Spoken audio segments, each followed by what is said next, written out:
Welcome to the Ecommerce Alley podcast, where we believe that great brands are built on passionate leadership, smart operations, and of course, powerful marketing. I am your host, Josh Coffee, yes, like the drink. And today I have a special guest of honor who I'm excited to talk with, who's done so many things that I have not done, which that's the great thing about podcasts. You get to talk to people who really know their stuff. And so today with me, I have Asher Ismail, who is coming from a brand called Uncapped. And so today we're gonna be talking about some cool things regarding finance, funding, and really scaling a brand. Asher, man, all hailing from London, you're like late night calling in here. It's good to have you. Hey, thanks so much for having me. Really looking forward to the discussion. Yeah. So, Asher, so you own, and I do have a little piece here just to kind of break down so everybody kind of knows who you are. So Asher is he was named Emerging Entrepreneur of the Year back in 2017, which, by the way, I don't know how you get that, but I wish I was that. He's led multiple startups. He's raised millions of dollars in capital with angels and VCs and crowdfunding. And so prior to Uncapped, he actually did a lot of other things too, which I definitely want to dive into, which leads to kind of today where you own Uncapped. So if you could, I'd love it. I'd love from your own words just to kind of break down a little bit about what Uncapped is and maybe even a little bit more about who you are. Yeah, well, at Uncapped, what we're really passionate about is that founders shouldn't have to give away equity in order to fund their growth. So we provide fast, flexible funding to e-commerce businesses for marketing, inventory, or hiring. But the key thing is that we do it without personal guarantees or dilution. In terms of my background, it's really in startups. This is the third business that I've started over the years. And, the biggest problem I always had was getting the funding that I needed. And working with, hundreds of e-commerce brands, I've just really seen how they've struggled too. So for me, it's a dream to get to work on Uncapped. Every day I get to help other entrepreneurs get the funding they need. And, our first customers were also my friends. So from the start, Nice. We've really tried to create something that's actually friendly, that's fast, fair, transparent. It's the funding option I wish always existed. We're now in 22 countries, including the US, UK, Germany, Poland, Spain. And our business has just been growing exponentially, deploying hundreds of millions of dollars. We now fund, more businesses in a day than a typical VC will fund in a year. And personally, I guess I also spend a big chunk of my time doing, founder or executive coaching. So just supporting other founders in their own leadership development and growth. And I've just learned, I guess, so much about building businesses and making tons of mistakes that I really want to share that with more folks. And I love to work with leaders on how they can achieve high performance without compromising their well-being. So, what prompted you to just say, you know what?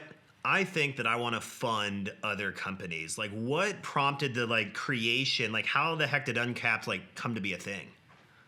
Well, Uncapped is really born out of the frustrations I faced when I was launching and running my first business. So I started my first business in 2003, and I was young and I was just trying to raise 100K, and I probably had 100 meetings and I got 100 no's. And I didn't want to take financing from the banks because they all wanted personal guarantees. And venture capital, it wasn't ideal either because I didn't have a track record or connections or that warm introduction. And so I just repeatedly missed out on growth opportunities. And when I was raising money for my second business, I thought I had it all figured out, and I raised millions in venture capital. But I also then got terribly, terribly diluted. And I just started to realize that, the options for me were really limited. And it was just depressing. It was depressing to think that you could work so hard and then own so little of your company. But what I also noticed is that it wasn't just me. My friends are entrepreneurs as well. And I realized that, growing businesses, they're just often left to choose between either raising costly venture capital or burdening themselves with traditional debt. And so, I just thought there must be a better way and started to work on Uncapped. First to try and bring kind of a more fair alternative to Europe, where we first started out. The UK was our first market, but then quickly expanding, around the world, and now in North America. And we've been able to fund, over 150 million to businesses who've gone on to create, tons of other jobs and opportunities. But we've also helped those founders just own more of their businesses and, save, millions in dilution. So what does dilution mean when you say that? Well, when you think about the way that companies are traditionally funded, if you go down the equity route, what's happening at each round of funding that you raise, you're giving up, 20 to 30% of your company. And Mm. dilution simply means that if you start at 100% after that funding round, you're diluted because you own less. And if you do it again and again, current stats show that at exit, a founder will likely own less than 15% of their business overall. And I think it's probably a lesson I didn't learn until I was a second time founder, because you kind of don't realize the impact of that. In the first days, when you're trying to create a business and get it off the ground, gosh, if anybody will give you money, you're just like, super thrilled, right? And certainly I was. And so I wasn't concerned and thinking about that as much. And then now, as a founder who's done it a little bit more, I've kind of realized the importance of that, and just how equity can be the most expensive way to fund a company's growth, that it takes a long time to raise, and often it can mean that founders end up losing control of their companies.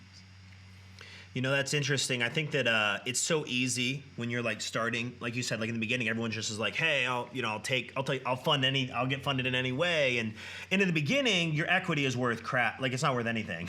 so at the beginning, it's like, well, if you have a percentage of zero or a percentage of a company that's not worth a whole lot, it's easy internally. I could see that, like as a founder, to say, oh, you know what? Yeah, if I could take X amount of dollars, I'll give away 10, 20, 30% of the business. But I can definitely see how later that can come back to bite you when your revenues are higher, things are really starting to grow. And I could see the regret probably that sinks in on founders that fall into that. Well, absolutely. And because one of the things is that with equity, once you give it away, you can never get it back. So Yeah, you're playing for keeps, as they say, and yeah, you gotta weigh those decisions carefully. yeah. So tell me, like, I'm just curious, like, what's the first thing you said? It was friends and family. Like, what was the first thing you funded? Well, one of the first deals we ever funded was a sustainable fashion brand called Headaway. Okay. And just like so many e-commerce entrepreneurs who are working in fashion, they were struggling, with juggling their cash between inventory and marketing. So basically, they'd have to wait for the current season to sell, so they could invest the returns in the next. And it just really limited their growth. And I imagine you've probably seen a bunch of businesses that are in this similar state. And Alex and Anna are friends, and they're incredibly savvy founders. They both came from financial backgrounds. And so they assessed all the options. They went to VCs. They looked at venture debt. They thought about other ways to get this business funded. But ultimately they were just really looking for something that was a more affordable option to kind of get them to that next level. And yeah, they signed up with us for a $50K advance at the end of the first year, and then they used those funds to reinvest into their marketing campaigns and a bit of inventory. And then incredibly, in the first quarter, they saw their revenues grow 11,000% compared to the previous year. Wow. And so it's amazing, because it just shows, like, when you take a founder who is building a great business, but has the skills, but just doesn't have access to the capital, and suddenly you make that available to them, they can really achieve amazing things.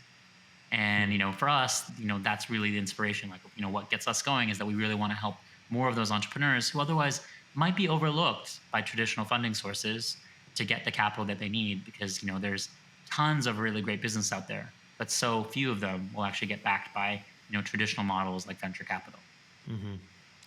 So like just so like I understand, and so anybody listening, like, so walk me through, like, what's the process in like, how does this work in your world? And I'm sure you guys have a process, and other competitors are probably similar, but like, what's the process of just getting, and I don't know if I'm saying it right, getting funded or getting working capital or what, or line of, Yeah. I don't know exactly what it is. So like, what's that process if someone's like, hey, I own an e-commerce business, I want to experience what those two people did with their sustainable fashion brand and have 11,000% growth. Like, what does that process even look like? So honestly, it's a really straightforward process that's all online, and that's also Okay. one of the big changes that we made to this world of funding. It used to be when you wanted to get funding, you'd need a pitch deck and a business plan, and you'd go and have a bunch of coffees Yeah. with folks, and try to knock on a lot of doors, like I did, right, to be able to get that first funding. But of course, all that time that you were spending, out there trying to chase that money was time that you weren't spending, working on your product, or developing your team, or building more customer relationships, right? And so we wanted to like give that back to founders. And so yeah, the way that we work is that we connect to the data sources that you already use to run your company. So if you're a Shopify store, we can connect to your Shopify account. If you are running Google and Facebook ads, we can connect to those and get a live feed about how they're performing. Or we can connect to your accounting software. And we have 100 different ways that we can understand your business and get this 360 view on how you're doing. And off the back of it, make a data-driven decision about how much funding you're eligible for. And what's also beautiful about that is that it removes the bias, because so much of funding historically has been more about who you know or where you went to school. And if I'm honest, like those things, they're kind of BS, right? They're not really what indicates who deserves funding. They're just about pattern matching, because that's all we've had before. Where in our world, we're actually using real data to make those decisions. But the other benefit is that it means that we can also do it incredibly fast. So typically somebody will come to our website, they'll apply in minutes, and then they'll get a decision about their funding in 24 hours. So you can get investments up from 10K up to 5 million pounds in a day. And the other key thing is that the way we charge is also different. So we charge a flat fee on the capital that we provide, which is 6%. And businesses only repay the capital as they make revenue. So there's no set repayment date, there's no compounding interest, there's no equity or personal guarantees. And critically, because the repayments are tied to your revenue, say the business slows down, maybe your plans didn't work out exactly as you thought. As the owner of that business, you're not caught out. The repayments just slow down. So, I really believe it is, the most affordable, flexible type of financing available to growth companies. So wait, so you're saying that, okay, so let me get this straight. So you apply, it's a pretty quick process, it sounds like. But then if you get the funding, you start using it, and that was a question I was going to ask. So like, let's say I get in my business, it's like I decide to get in before Black Friday. So everything's on fire, and then January hits, and it's like, and it's just like plummets, kind of tanks a little bit. So when revenue's lower, then they don't have to keep paying, like, it's not like a flat monthly rate. It's based on the revenue? Yeah. So it's not fixed repayments. Okay. The idea is that we make the repayments tied to your revenue. So, we'll take, say, 5 or 10% of every daily sale that you're making until we get back the amount that we lent you plus the fee. So say, for example, you needed 100K to spend on marketing. You would keep repaying us until we got 106K back. So you're just paying that 6% flat fee. And I think also why it was important to have this idea where it was flexible in terms of payments is when I thought about myself as an entrepreneur, my big hesitation on taking capital from others was the worry that actually what was supposed to be called solving my cash flow problem in itself might become the thing that would ruin me, and I would just be too concerned about going out and taking that growth opportunity because I'd be worried about those repayments.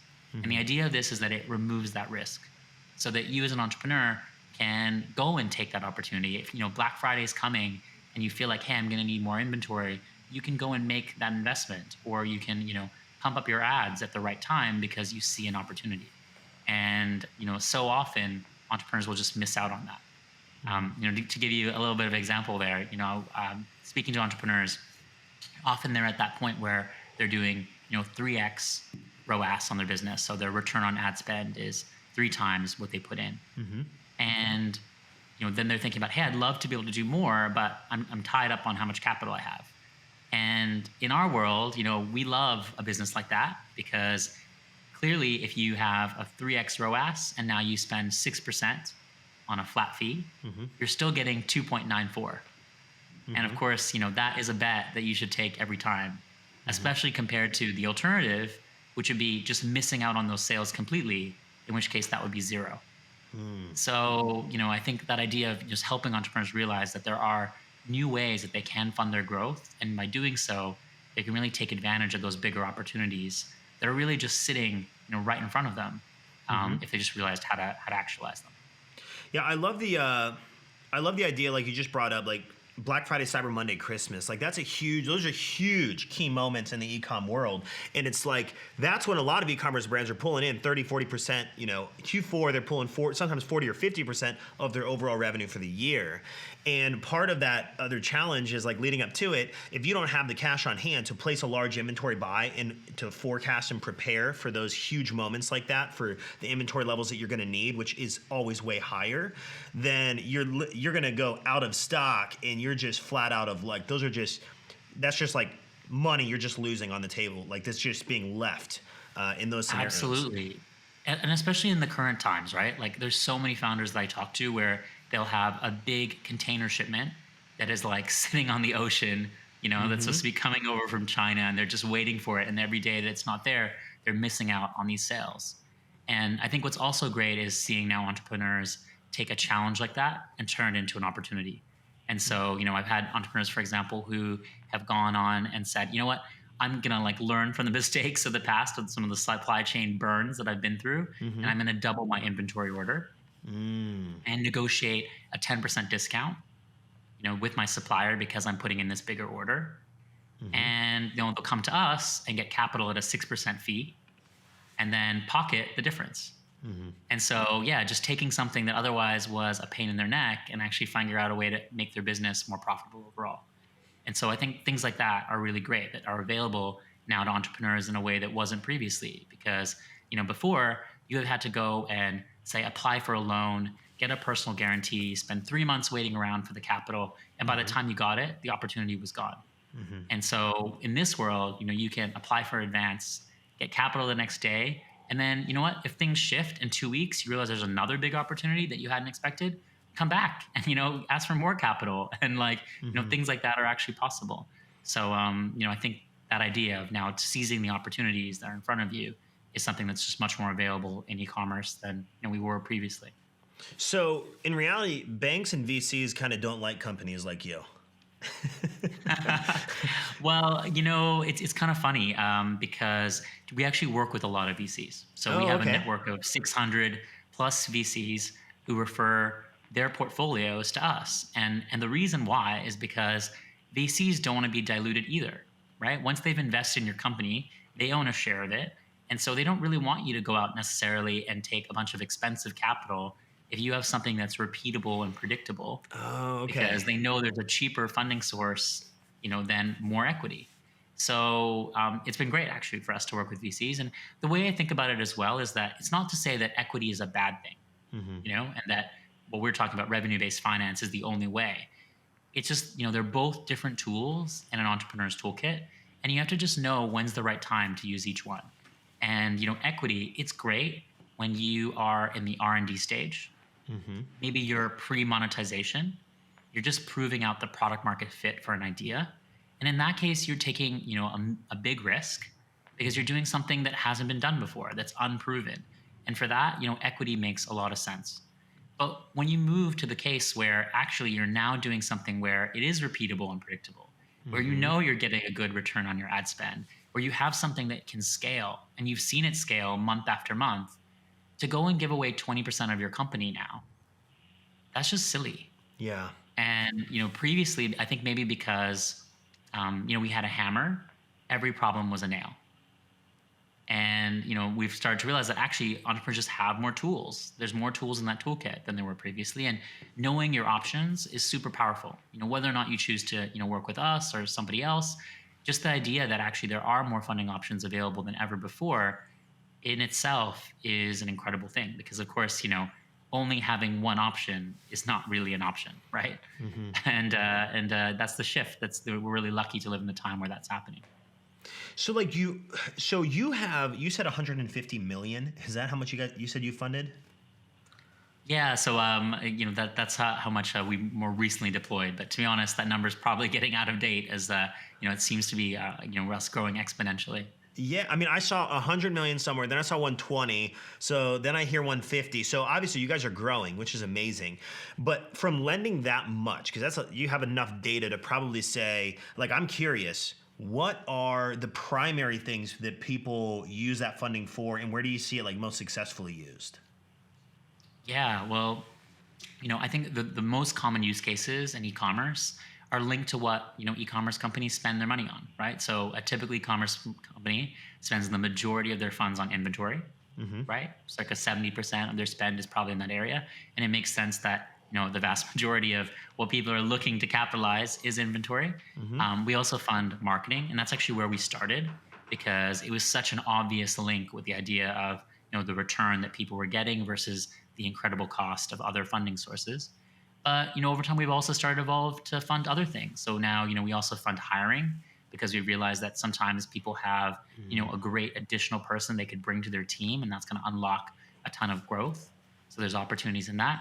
We also fund acquisitions where, a business sees a competitor or a peer or someone else in their ecosystem where it would enhance what they're doing. And it might be what we'd call accretive, which is an acquisition where the business is, say, already profitable, already generating significant revenue, and adding it on to the existing business would make the overall thing more valuable. Those are like obvious, easy ones for us. And we also do some more complex cases, which are a little bit more challenging and more bespoke. But the vast majority of our funding is, really in those core categories, doing, every day tons of deals that, are very repeatable and, really link, I think, to, the day-to-day of what e-commerce businesses are also up to.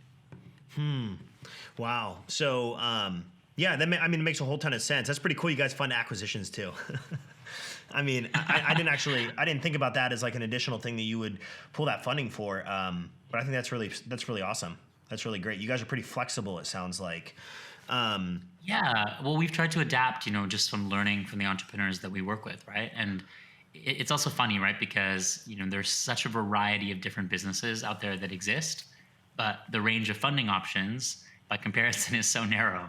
So yeah, when we identify a new use case or we talk to a founder about something that makes sense, we try to adapt and, figure out a way to work with them because like our belief, and it links back, I guess, again, to what I was looking for in a long-term funding partner was that idea that they are a partner, that they're not just going to fund me once, but they're going to be able to be somebody who I can come back to again and again, that I can, get in touch with when I'm in a challenge or when I have an opportunity. We want to be that first person that you reach out to talk about it and, see how we can support. So like, there's a saying that everything works out when everything works out. So like, if you're like taking off the founder hat and stepping to the side, like what are those, what kind of risks are associated with it? Like, do people ever get in the, and I'm sure obviously it happens, it's a big world, but like, what are the risks that you would associate with taking out lending or not lending? I'm sorry. Funding and working capital and things like that. Like what kind of risk would you associate with that? Do you mean as the entrepreneur or do you mean on our side, what do we kind of have to do with risk? Well, you guys probably have more data than the entrepreneur. So what are those scenarios that you would say are maybe risky and not worth doing for the entrepreneur? Well, I guess one of our principles in general is that we never want to give someone an offer that we don't think they can afford to repay. Because our model is also very different from venture capital. In venture capital, they need 1 out of every 10 deals to be successful, right? Because that one deal will repay the whole portfolio, so they can afford to take, a big loss on all the other ones. In our world, we actually want 100% of the businesses that we work with to succeed. And so our incentives and the way we think about working with founders is a little bit different, kind of because of that. In terms of things that we want to fund, it comes back to that core of that idea that, are you having a business opportunity that is something that is repeatable and predictable? And we have some, minimums. We typically would say, Uncapped is right for you if you're doing at least 10K of monthly sales. Okay. You have been generating sales for at least 6 months and you're growing. And the rationale behind that is that, when you get to 10K of monthly sales, that's kind of the moment where it's no longer side of desk. It's something where actually you could do it as a full-time role. And the reason for that is because you can start to afford a salary, right, when you're doing that much. And if you've been doing it for, several months consistently, that shows that actually you have something that's working, right? And what we want to do is put more fuel on the fire without taking a piece of the pie. So that we are, helping you get to that next level because we see the opportunity, we see the potential. And whereas a lot of other folks in this space or, other lenders, traditional ones, would look at a typical e-commerce business and say, oh my God, this business is taking every pound it has and reinvesting it into marketing and inventory. It hardly has any cash. This is a terrible business. But for us, we realize that is exactly how a great e-commerce business is run, right? If you have something that's working, of course you want to spend every pound you have and reinvest it into further growth, right? And we also know that businesses like that have challenging working capital cycles because there's a ton of seasonality.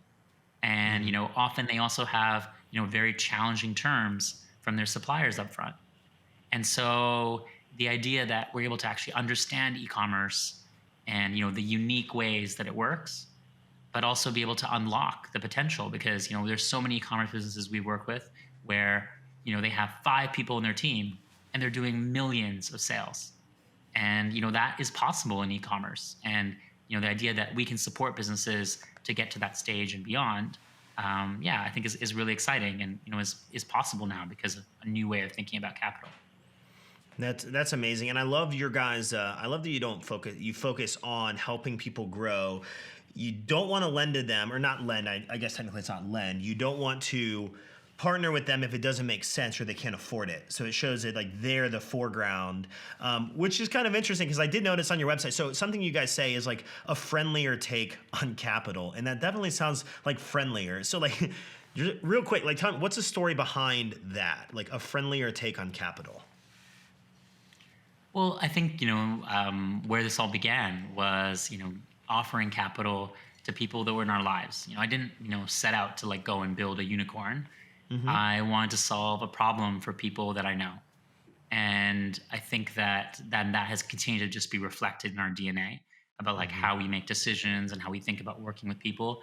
And it's the little things, for example, typically when you sign a deal to get funding from a bank or a venture capitalist, you're often signing a 40-page document, and it feels like you're giving away all your rights, and you often don't know what you're signing, and you need a lawyer to help you dissect and archive what it is you're actually registering for. And with Uncapped, one of the things we did is we made our agreement 6 pages, and it's written in plain English. So, anyone can understand what they're signing up for.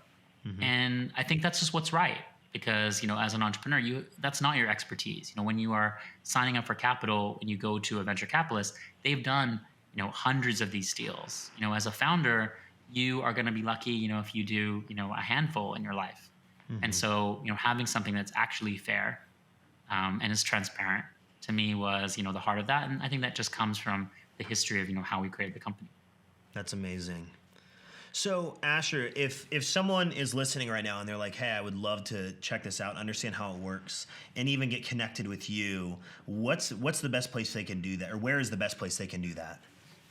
Well, as you mentioned previously, obviously one of the best places is our website. So www.weareuncapped.com. But yeah, if you have also a scaling online business and you are looking for funding, or if you're looking for some coaching, connect with me on LinkedIn. Every week I'm putting out content about fundraising, as well as lessons about how to scale a business.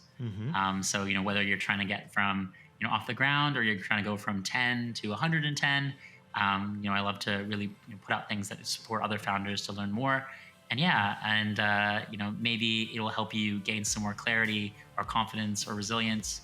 And if I can support you, shoot me a message. It takes 3 minutes, and if it's a match, I'd love to help. I'm really excited to hear more about you and what you're building. Cool. Well, Asher, thank you, man. Thank you for coming on. We appreciate you. You guys do have to go check out weareuncapped.com. Beautiful website too. Very user-friendly. It breaks everything down. I brought Asher on because honestly, I see this as a huge problem across the board. I talk to people all the time who are getting these cash flow crunches with inventory. They're trying to scale, but they can't do it because they don't have the funding. And so if you guys are listening and that is you right now, go to weareuncapped.com, connect with Asher, of course, and thank you so much for listening to the E-Commerce Alley podcast, produced by Dylan, counts behind the scenes. And so we want to say thank you for being our listener, and we will see you on the next episode.